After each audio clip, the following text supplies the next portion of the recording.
Queremos saudar os irmãos com a paz do Senhor Jesus. Amém.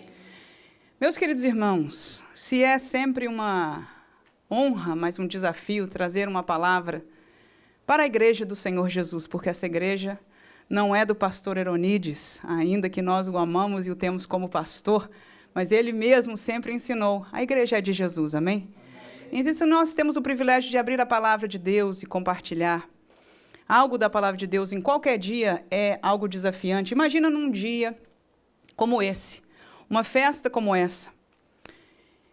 E esse dia, em verdade, irmãos, a ressurreição de Cristo, eu quero entender que foi e é o dia mais importante, foi o acontecimento mais importante para a história das nossas vidas que existiu na Terra.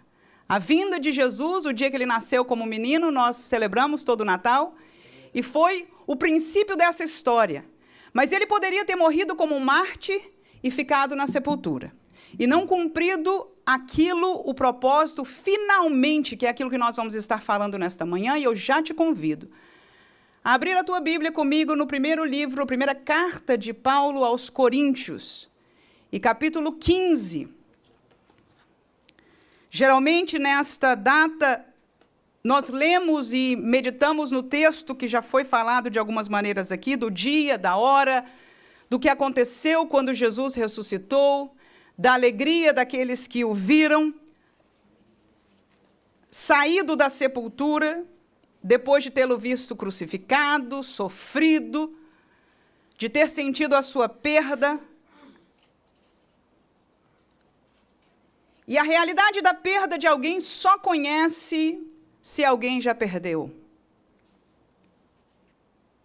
Se alguém perdeu um ente querido, alguém que você conviveu de perto e amava, é que pode entender o que significa perder alguém. E Jesus, apesar de não ser pai fisicamente de ninguém, ali na sua sepultura, em termos de família, na sua crucificação, estava a sua mãe assistindo, com muita dor, com certeza. Mas Jesus, para aqueles discípulos, e eu quero que você imagine comigo, por favor, os discípulos, os apóstolos, que eram 12, mas os discípulos, que eram muitos, com certeza só alguns, estavam com seus olhos postos naquela cruz. Você está comigo? Mas ali estava crucificado a esperança das suas vidas.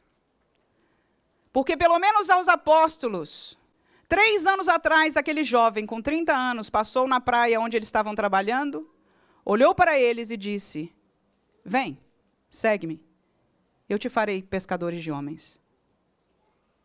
E estes 12 homens, que de maneira um pouco diferente foram chamados um após o outro, seguiram a Jesus e acompanharam 3 anos de uma vida exemplar, de uma vida de um amor sacrificial, como aprendemos nesta manhã, de uma vida que ensinou realidades do reino espiritual que eles desconheciam, que falou da chegada de um reino que eles esperavam que fosse vir a cavalos e a grandes pompas, mas que teve uma profundidade maior, que libertava almas do poder das trevas e dos demônios e os fazia glorificar a Deus.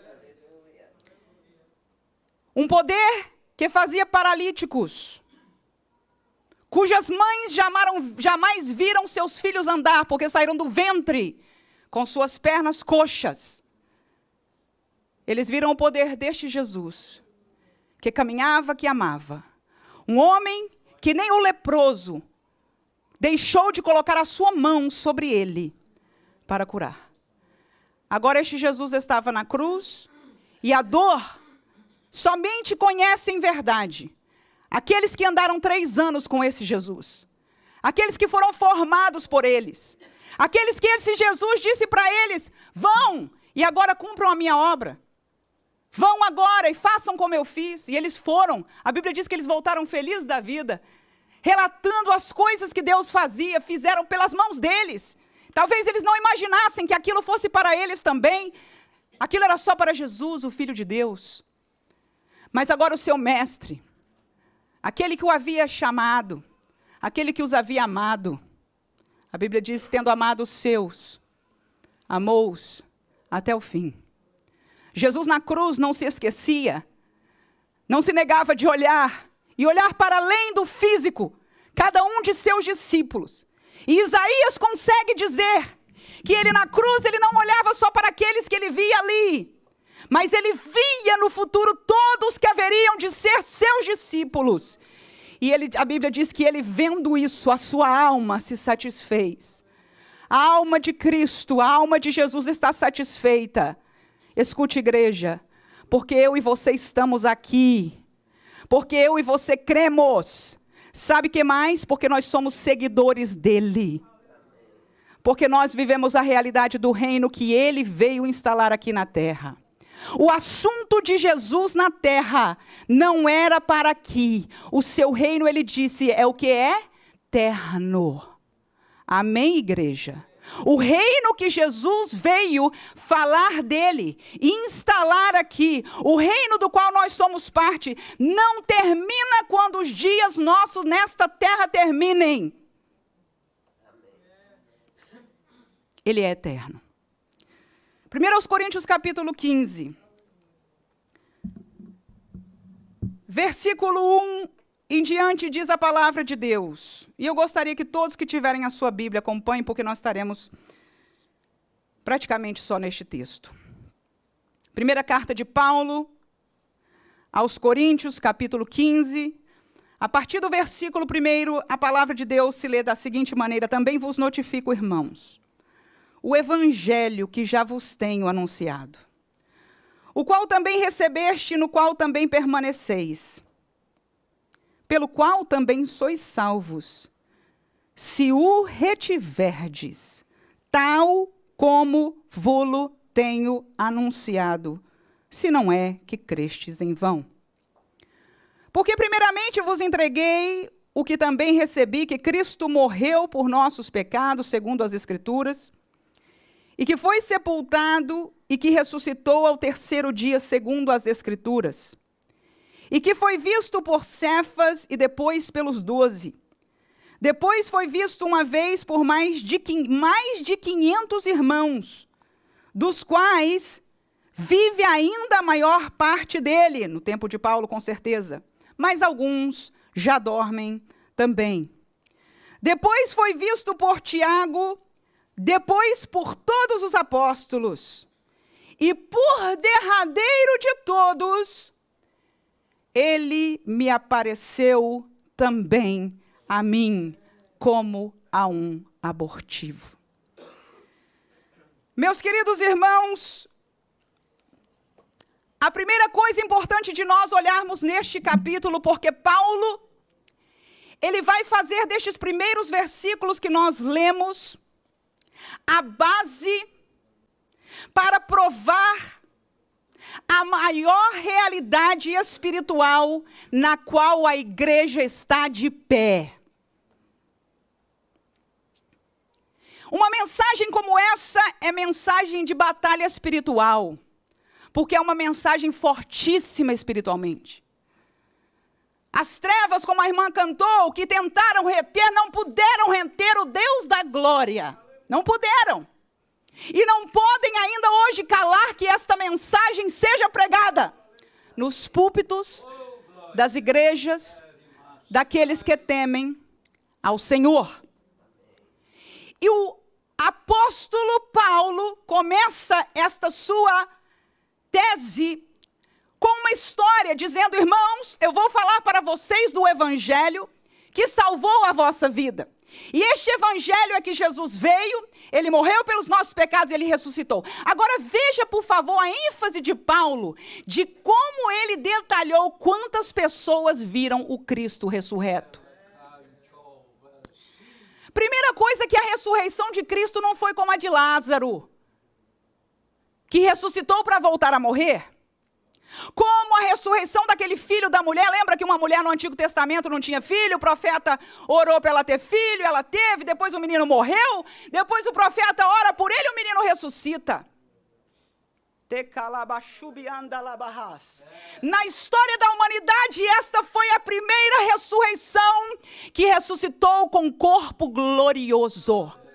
Por isso o apóstolo Paulo, com a autoridade do Espírito Santo, ele diz, ele foi feito a primícia, o primeiro dos que dormem, porque esta ressurreição, ela é a primeira para provar aquilo que ele vai dizer aqui. Não obstante, Paulo faz questão de mencionar, ele primeiro apareceu a Cefas, depois ele apareceu a este e a este, depois ele foi estar com os discípulos, depois mais de 500 pessoas viram a Jesus. E quando Paulo escrevia estas palavras, ele disse, muitos destes ainda estão vivos, pode perguntar. Deus fez questão de que a ressurreição de Jesus fosse inabalável historicamente. Nossa fé não está formada em alguém como a corte romana disse, protejam o sepulcro, porque nós ouvimos que ele falou que vai ressuscitar. Ponha guardas, fechem, ponha forte, os mais fortes. Porque para não sair um boato. E vocês sabem o que aconteceu depois? Tentaram abafar o boato. Aleluia! Mas Jesus ressuscitou, e Cefas viu, e os discípulos viram, e mais de 500 pessoas que no dia que Paulo escreveu, disse, muitos deles ainda estão vivos, viram a Jesus ressurreto, vivo. Com que corpo? Com corpo glorioso. O corpo que entrará na eternidade. Porque, igreja, escutemos nesta manhã, o trabalho e a obra que Jesus veio fazer não é para esta vida. Porque Paulo aqui vai dizer, se a minha fé, se a minha esperança estivesse nesta vida, eu seria um homem miserável. A obra que Jesus, nós romantizamos e vemos e nos emocionamos com o sofrimento, com a piedade, com a pregação e tudo foi maravilhoso. Mas as lágrimas de sangue no Getsemane,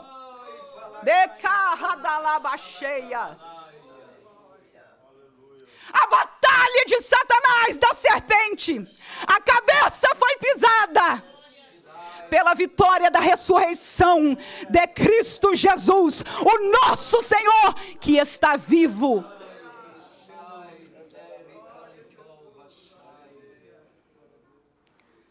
Aleluias. A palavra desta manhã nós caminharemos com a seguinte colocação. Mas se Cristo ressuscitou,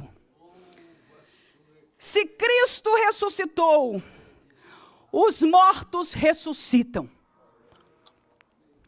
Isso foi o que Paulo começou aqui a falar neste capítulo. O capítulo é profundo, verdade. Se você for ler o capítulo 15, você vai encontrar profundidade, mas eu quero encontrar 5 verdades, pelas quais nesta manhã, igreja, nós saiamos daqui com uma posição espiritual ímpar na nossa vida. Amém, igreja? Digna do dia que nós vivemos e celebramos. O dia da ressurreição de Cristo. Aí mesmo no capítulo 15, você pode estar comigo a partir do 16. Olha o que Paulo escreve, porque se os mortos não ressuscitam, também Cristo não ressuscitou. E se Cristo não ressuscitou, é vã a vossa fé. E ainda permaneceis nos vossos pecados. E também os que dormiram em Cristo estão perdidos. Ou seja, quem morreu na fé antes deles, estão perdidos. Escute aí, siga a leitura. Se esperamos em Cristo só nesta vida, somos os mais miseráveis de todos os homens. Mas agora, Cristo ressuscitou dos mortos e foi feito as primícias dos que dormem. Então Paulo faz uma tese, porque ele quer provar não que Cristo ressuscitou. Escute, igreja, a prova da ressurreição de Cristo estava aqui historicamente patente, a gente leu nos primeiros versículos. Ele contou quem viu, aonde Cristo andou, quem pode dar testemunho, inclusive gente que estava viva lá. E inclusive, escute por favor, ele mesmo, Paulo, ele disse, ele apareceu a mim, como a um abortivo.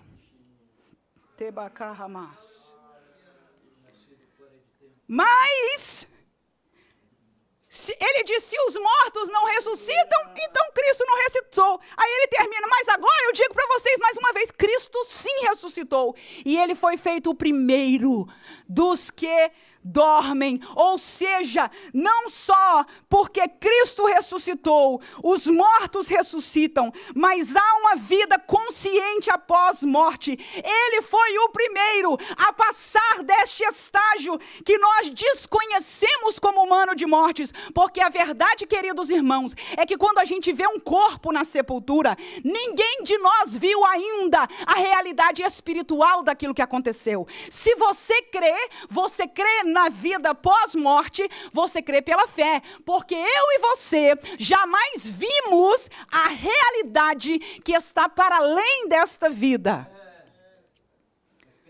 Amém? Mas se Cristo ressuscitou, então os mortos ressuscitam. Amém? E haverá uma vida para além desta. Não há uma aniquilação. Ele foi, quando Deus diz na palavra, ele foi a primícia dos que dormem, ou seja, quem se acordou primeiro, quem se levantou primeiro, porque tem mais gente atrás que vai se levantar, que vai se acordar, que vai sair da sepultura. Glória a Deus. Se ele foi o primeiro, vai ter muita gente que vai se levantar e vai ter vida consciente após a morte. Quem diz amém? Se Cristo ressuscitou, nós temos motivo para escolher o bem, a justiça, o que é de Deus. Olha o versículo 32 aí, por favor. Diz Paulo, se como homem combatia em Éfeso contra as bestas, que me aproveita isso se os mortos não ressuscitam? Comamos e bebamos, que amanhã morreremos. Que isso, irmãos? Se Cristo não tiver ressuscitado, igreja,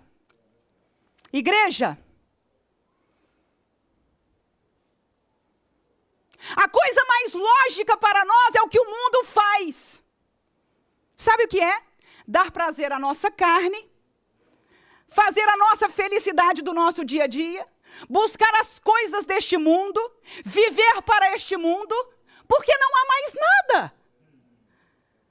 Então Paulo diz isso aqui, se os mortos não ressuscitam, vamos comer, vamos beber, vamos nos embriagar, vamos nos alegrar, vamos nos prostituir, vamos fazer o que a gente gosta mesmo, por quê?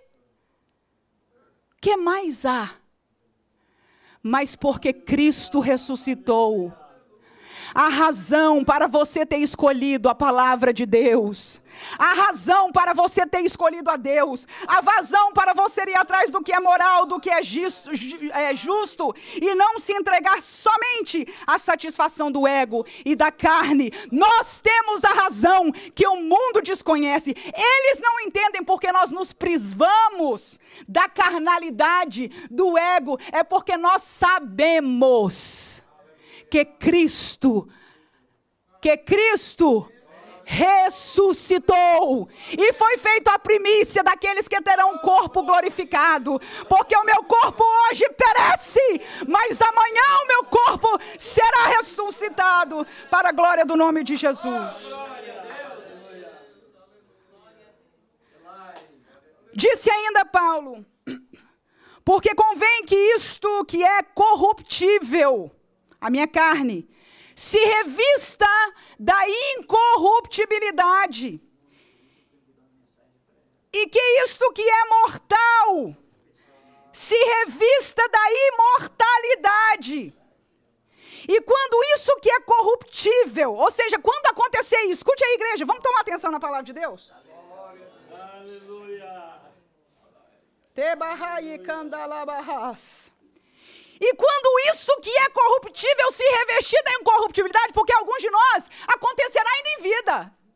Na vida a gente pode estar aqui, pode não terminar esse culto, que isso aqui que é corruptível, que a gente já está tentando esticar, que a gente está tentando segurar a força, se revestir da incorruptibilidade. Isso que é mortal, se revestir da imortalidade. Então cumprir-se-á a palavra que está escrita: tragada foi a morte na vitória. Onde está a morte? Onde está a morte? O teu aguilhão é prisão. Irmãos, quem venceu a morte? A morte é o fim de qualquer um, irmãos. A morte é um aguilhão, é uma prisão, acabou. Chegou ali, acabou. Na visão humana, mas porque Cristo ressuscitou e foi feito a primícia, o primeiro dos que haverão de ressuscitar. Então ele pôde dizer: onde está a morte? O teu poder, aleluia. Onde está o teu aguilhão? Onde estão as tuas prisões? Podemos entrar lá como Jesus entrou. E 3 dias ficou lá, mas ao terceiro dia, a Bíblia diz: a morte não pode retê-lo. A morte não pode retê-lo. A morte não pode retê-lo. Os aguilhões da morte, escute, igreja. Os aguilhões da morte não puderam deter, aleluia, e Cristo saiu, e não como Lázaro, não como aquele menino, mas o primeiro como corpo glorioso, e porque ele ressuscitou, nós haveremos de ressuscitar. Se Cristo ressuscitou, ele teve poder para vencer a morte. Efésios capítulo 4, a Bíblia diz, pelo que diz, escute isso por favor para nos alegrarmos. A Bíblia diz em Efésios 4, pelo que diz, subindo ao alto, levou cativo o cativeiro e deu dons aos homens. Ora isso, ele subiu, e que é, senão que também antes tinha descido às partes mais baixas da terra? Aquele que desceu é também o mesmo que subiu acima de todos os céus. Não houve outro na história. Você está comigo? Não houve outro na história. Quem é o que subiu? Aquele que desceu é o mesmo que subiu acima de todos os céus para cumprir todas as coisas. Jesus o tempo todo caminhava e falava assim o quê? Eu vim cumprir, eu vim cumprir, eu vim cumprir, eu vim cumprir, eu vim cumprir.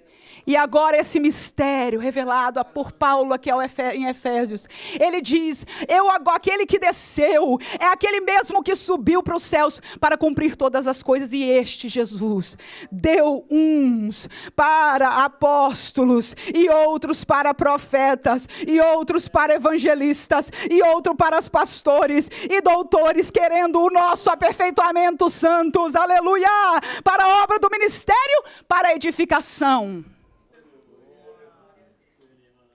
Vamos continuar nesta luta mais um pouquinho? Desta palavra? Para a edificação deste corpo espiritual, chamado igreja. Queridos, este texto fala que Jesus, depois de morto, ele desceu a um lugar, que ele revelou para nós numa parábola, chamada Rico e Lázaro, conhecemos por parábola. E ele diz, havia um lugar onde estava um homem que foi regalado e ele foi levado para aquele lugar de tormentos. E ele via ao longe um outro que tinha sido um pobretão, um mendigo, e este estava no seio de Abraão. Mas a Bíblia diz que entre os dois lugares havia um abismo que impedia comunicação entre estes dois lugares, de maneira que se alguém quisesse passar daqui para lá, a Bíblia diz, não poderia passar nem de um lugar para o outro. Não há comunicação. Um deles era o Hades, o outro era o seio de Abraão. Porque escute, igreja, o paraíso ainda não tinha sido inaugurado, mas em Efésios capítulo 4, a Bíblia diz de que ele, glória a Jesus, subindo ao alto, ele depois de haver descido para o seio de Abraão, ele abriu os portões daquele lugar e ele subiu para além dos mais altos céus e levou consigo o cativeiro. Aleluia!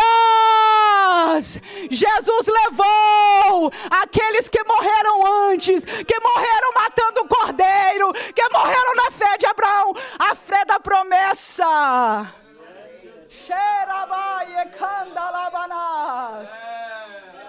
Que dia glorioso nós celebramos hoje. Que desceu lá e agora ele pode perguntar. Lembra que a gente acabou de perguntar, onde está a morte, as tuas prisões, os teus aguilhões? Ah, a pergunta não acabou aí. Ele diz, onde está o inferno? Onde está, inferno, a tua vitória? A nossa salvação faz sentido porque há um inferno, há uma realidade espiritual eterna de separação de Deus. Se não existisse igreja, a nossa fé não seria em vão, lutar para ser santo em vão, pregar a palavra de Deus em vão, mas porque Cristo ressuscitou e levou o cativo, aleluia. E vou dizer mais, diz a palavra de Deus, que depois que ele ressuscitou, foram vistos em Jerusalém santos, crente, tá, irmão? Santos que tinham morrido recentemente, caminhando nas ruas de Jerusalém, saíram dos sepulcros para mostrar, aleluia, para provar, aleluia, de que o cativeiro saiu e agora ele inaugurava o paraíso de Deus. Onde está, inferno, a tua vitória? Somente há um. Somente há um, somente há um, e o nome dele é Jesus, e a nossa fé está em quem? Em Jesus. Nós não somos crentes por causa dessa vida, irmãos. Nós não somos crentes porque é moda ser crente. Nós não somos crentes porque queremos ser os santos. Diga a passagem, quem de nós, a nossa carne não nos pede o contrário? Será que alguém que tem uma carne, porque Paulo mesmo disse, miséria de carne. Mas Cristo ressuscitou porque ele veio cumprir uma missão eterna, irmão. Ele veio garantir a minha e a tua salvação eterna. Ele nos veio dar o caminho de vitória. E pôs a palavra da reconciliação na nossa boca e na nossa mão, para eu e você dizer para o pecador, há reconciliação com Deus.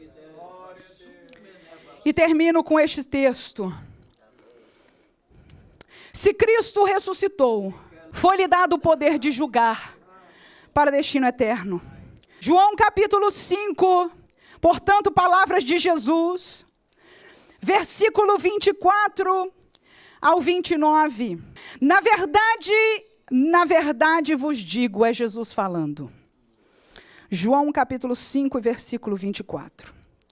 Na verdade vos digo, que quem ouve a minha palavra e crê naquele que me enviou, tem a vida eterna. Isso é que importa, irmãos. E não entrará em condenação. Porque nenhuma condenação há para os que estão em Cristo Jesus. Mas agora diz Jesus, mas passou da morte, do poder da morte, para a vida. Quem é a vida, igreja? É Jesus.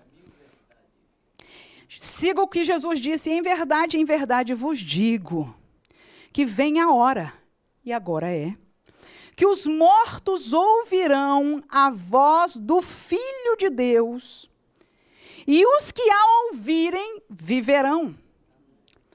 Porque como o Pai tem a vida em si mesmo, assim também ao Filho deu ter a vida em si mesmo.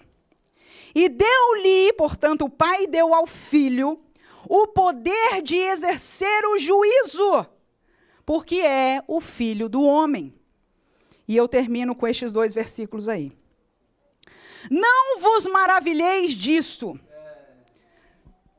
porque vem a hora em que todos os que estão nos sepulcros, todos,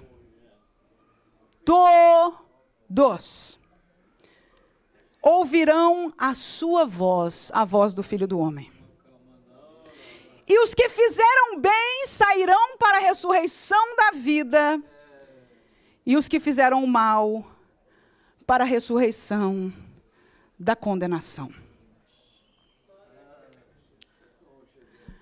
Queridos irmãos, se Cristo ressuscitou, e Ele ressuscitou, foi-lhe dado o poder de julgar a todas as almas, porque todos nós, e todos aqueles que morreram, a Bíblia diz que todos ressuscitarão ao ouvir a voz de Jesus. Vai ser Jesus que vai falar.